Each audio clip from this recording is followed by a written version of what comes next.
Yuan yuan की बेतुकी बातें सुनने के बाद यीचेन सोचता है, इस युआन युआन को खुद पर जरूरत से ज्यादा भरोसा है। यीचेन ने शांति से कहा, इसमें छानबीन करने की कोई जरूरत नहीं है।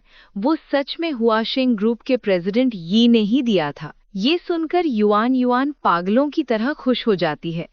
युआन युआन ने चिल्लाकर कहा, रियली रियली, क्या ये वास्तव में प्रेसिडेंट यी द्वारा दिया गया था?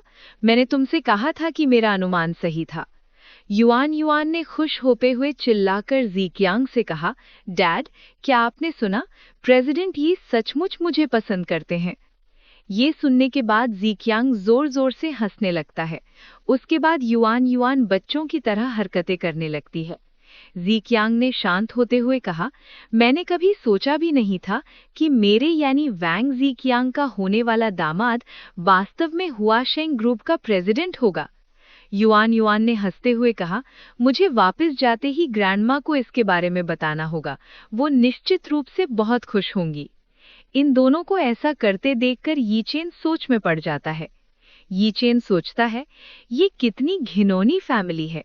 ये फैमिली और वैंग फैमिली के बीच एक और वैवाहिक गठबंधन करवाना चाहते हैं। ये लोग तो बस सपने देख रहे हैं। कुछ देर बाद युआन युआन ने थोड़ा गुस्से में कहा, प्रेसिडेंट ये इस समय कहाँ है? मैं उनसे मिलना चाहती हूँ। यीचेन ने वहीं खड़े खड़े अपने अंदाज में कहा, प्रेसिडेंट ये, वो तो अभी रिसेप्शन रूम में गेस्ट से मिल रहे हैं। इतना सुनते ही युआन युआन ने खड़े होकर कहा, इतने लंबे समय बाद भी वो हमें मिलने क्यों नहीं आए हैं? क्या गेस्ट से निपटना वाकई मुश्किल है? यीचेन ने मजाक उड़ाने वाली हल्की मुस्कान के साथ कहा, यस, क्लाइंट एक पिता और पुत्री हैं। पिता प्रेसिडेंट यी का अनुसरण कर रहे हैं और बेटी देखने में बेहद खूबसूरत है। उसने बेहद मोहक कपड़े पहने हैं और फिलहाल वो प्रेसिडेंट यी को रिझाने में लगी है। मुझे लगता है कि वे जल्द ही इस रिश्ते को सार्वजनिक नहीं करेंगे। इतना सुनने के बाद भी उन बेवकूफों को ये समझ नहीं आता है कि ये सभी बातें उनके लिए ही थीं। युआन युआन ने गुस्से में चिल्लाते हुए कहा, वो लड़की कितनी घटिया है। प्रेसिडेंट ये की कंपनी में इतनी बेशर्मी से पेश आ रही है। कोई आश्चर्य नहीं कि प्रेसिडेंट ये इतने लंबे समय से हमसे मिलने नहीं आए हैं। वे किस कमरे में हैं? मैं जाकर उस घटिया लड़की को एक थप्पड़ मारूंगी। इतना कहते ही युआन युआन गुस्से में आगे बढ़ने लगती है, लेकिन ज़ीक्यांग उसे पीछे से रोकता है। ज़ीक्यांग ने डरते हुए फुसफुसा कर कहा, जल्दबाजी मत करो। प्रेसिडेंट यी पर अपनी पहली छाप खराब मत पड़ने दो। उन लोगों की इतनी बेवकूफ़ी सुनने के बाद यीचेन बिना कोई जवाब दिए जाने लगता है, लेकिन पीछे से वो बेवकूफ़ बाप बेटी अपने ही एटीट्यूड में चिल्ला रहे होते हैं। पीछे से ज़ीक्यांग ने चिल्लाकर कहा, हमें यही इंतजार करना चाहिए। प्रेसिडेंट यी के फ्री होते ही हमें तुरंत सूचित करें। लेकिन इतना सुनने के बाद भी यीचेन रुकता नहीं है। फिर उसके 5 मिनट बाद सेक्रेटरी जू रोंग आती है। जू रोंग ने झूठी मुस्कान के साथ कहा, mister and miss Wang, president यी को कुछ काम था जिसके कारण वे कंपनी से चले गए हैं। उन्होंने आपसे पहले वापस जाने को कहा है। इतना सुनते ही वो दोनों चौंक जाते हैं। ज़ीक्यांग ने चिल्लाकर कहा, क्या? ज़ीक्यांग ने चिल्लाकर कहा, तो क्या प्रेसिडेंट यी ने बताया कि वे कब फ्री होंगे? क्या वे आज दोपहर के बाद कंपनी में वापस आ रहे हैं? जू रोंग ने झूठी मुस्कान के साथ दरवाजे की तरफ इशारा करते हुए कहा, मुझे पता नहीं है। आप दोनों पहले यहाँ से जाइए। फिर वो दोनों हुआशेंग ग्रुप से जाने लगते हैं। गेट के पास पहुंचते तभी ज़ीक्यांग अपना फोन निकाल के किसी को कॉल लगाता है। युआन युआन ने पीछे से कहा, ये अफसोस की बात है कि प्रेसिडेंट ये बहुत ही व्यस्त हैं, अन्यथा मैं उन्हें तुरंत ही उन्हें मेरे सामने घुटने पर बैठा देती। ज़ीक्यांग ने कॉल में कहा, हेलो माँ, मैं हूँ। ये ट्रिप व्यर्थ नहीं गई। कम से कम हमें ये तो पता चल गया कि हमारी बुजुर्ग महिला को 10 मिलियन का उपहार देने वाले प्रेसिडेंट यी हैं।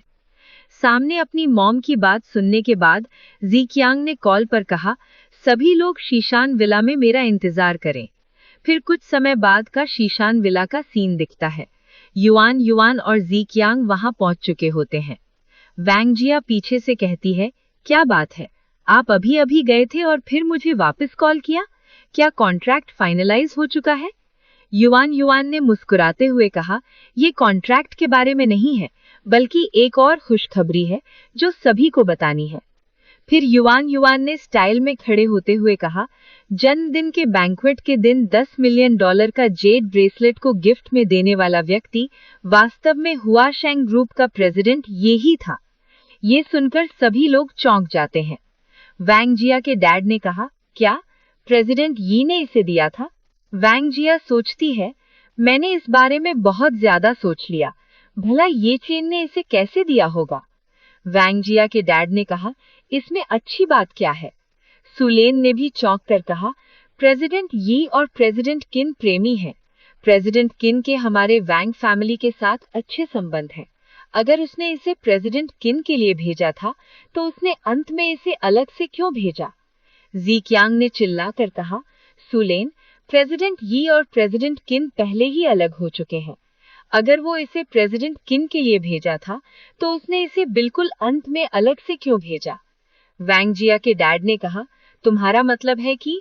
उनकी बात पूरी होने से पहले ही युआन युआन ने कहा, क्या पूछने की भी जरूरत है? प्रेसिडेंट यी ने ग्रैंडमा को गिफ्ट मेरी वजह से ही दिया था। उस समय तो सिस्टर जिया ने यी चेन से डाइवोर्स भी नहीं लिया था। मैडम वैंग ने तालियां बजाते हुए कहा, ये एनालिसिस तो बिल्कुल सही है। मुझे शुरू से ही पता था कि गिफ्ट भेजने वाला कोई ऐसा व्यक्ति होगा जो युआन युआन को पसंद करता है। मुझे बिल्कुल भी उम्मीद नहीं थी कि वो व्यक्ति वास्तव में हुआ शेंग ग्रुप के प्रेसिडेंट होंगे। हमारी वैंग फैमिली का सौभाग्य आ गया है। युआन युआन ग्रैंडमा के पास जाते हुए कहती है, मैं प्रेसिडेंट यी के साथ अच्छे संबंध जरूर बनाऊंगी। अपनी वैंग फैमिली को युनजाओ शहर में एक फर्स्ट क्लास की फैमिली के रूप में स्थापित करूंगी। मैडम वैंग मुस्कुराते हुए कहती हैं, वाह वाह, मेरी पोती तो बहुत ही होनहार है। वैंग जिया ने एटीट्यूड में कहा, तुमने ये सब किससे सुना? क्या ये खबर भरोसेमंद व्यक्ति नहीं बताई है? युआन युआन ने चिल्लाकर कहा, ये बात तुम्हारे निकम्मे एक्स हस्बैंड ने ही कही थी। बेशक वो रिलायबल है। युआन युआन ने अपनी ग्रैंडमा के बहुत करीब जाते हुए कहा, ग्रैंडमा, प्रेसिडेंट ये आज सुबह से बहुत व्यस्त थे। उनका हमारे पास आने का समय नहीं था।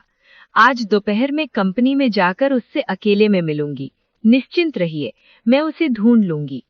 ऐसा कहते हुए युआन युआन तिरछी नजरों से वैंग जिया की तरफ देखती है। वैंग जिया ने चौंक कर कहा, क्या? वैंग जिया कुछ बोले उससे पहले ही युआन युआन बीच में ही बोल पड़ती है। युआन युआन ने मुस्कुराते हुए कहा, ओह सिस्टर, ठीक है। अगर आज दोपहर आपके पास करने के लिए कुछ नहीं है तो बस मेरे ड्राइवर बन जाइए। मुझे हुआ शेंग ग्रुप तक ले जाइए। वैंग जिया सोचती है, युआन युआन हद पार कर रही है। वो तो फैमिली के सामने ही मुझे अपमानित कर रही है। वैंग जिया ने गुस्से में चिल्लाकर कहा, मैं बहुत व्यस्त हूँ, मेरे पास तुम्हें ले जाने का समय नहीं है। और इतना कहते ही वैंग जिया गुस्से में रोते हुए दरवाजा खोल के निकल जाती है। सुलेन ने पीछे से चिल्लाकर कहा, अरे वैंग जिया! वो गुस्से में अपनी कार को काफी तेज चलाकर जाने लगती है। वैंग जिया गुस्से में खुद से ही कहा, धिक्कार है, धिक्कार है। फिर कार बेकाबू हो जाती है, जिससे वैंग जिया बहुत घबरा जाती है। फिर उसकी कार जाकर एक पेड़ से टकरा जाती है। वैंग जिया ने रोते हुए कहा, मुझे इससे नफरत है, बहुत नफरत है। शांत होने के बाद वैंग जिया सोचती है, ये सब यी चेन की गलती है, जिसकी वजह से मेरी इतनी बेइज्जती हुई है। फिर हुआ शेंग ग्रुप का सीन दिखता है, जहां यी चेन अपना काम कर रहा होता है। उतने में ही उसे वैंग जिया का कॉल आता है।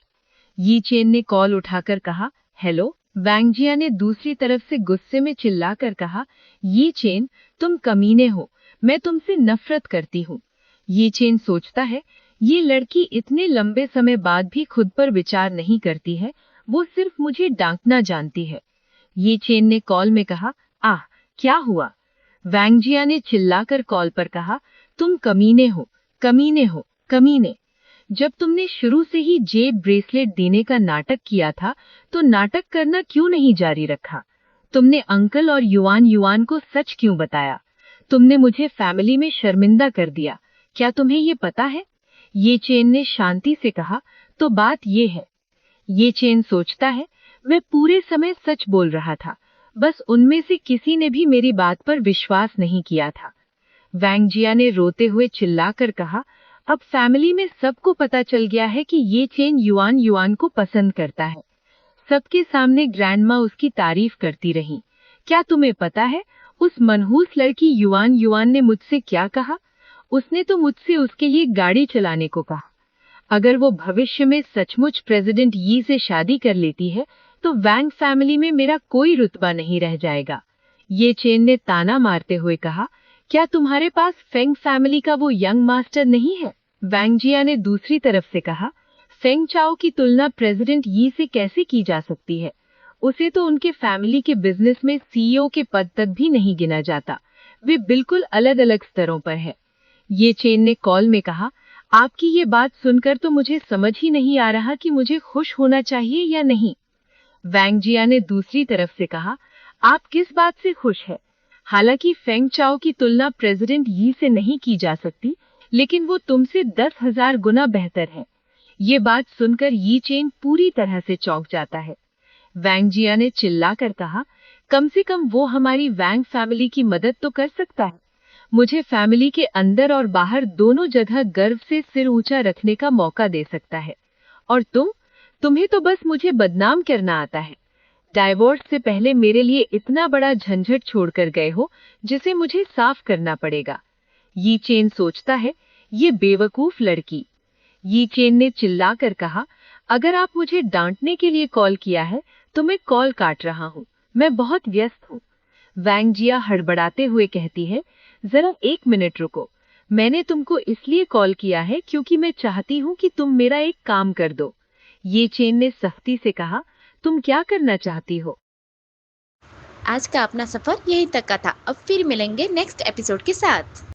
Thanks for watching our videos. Please like and subscribe guys.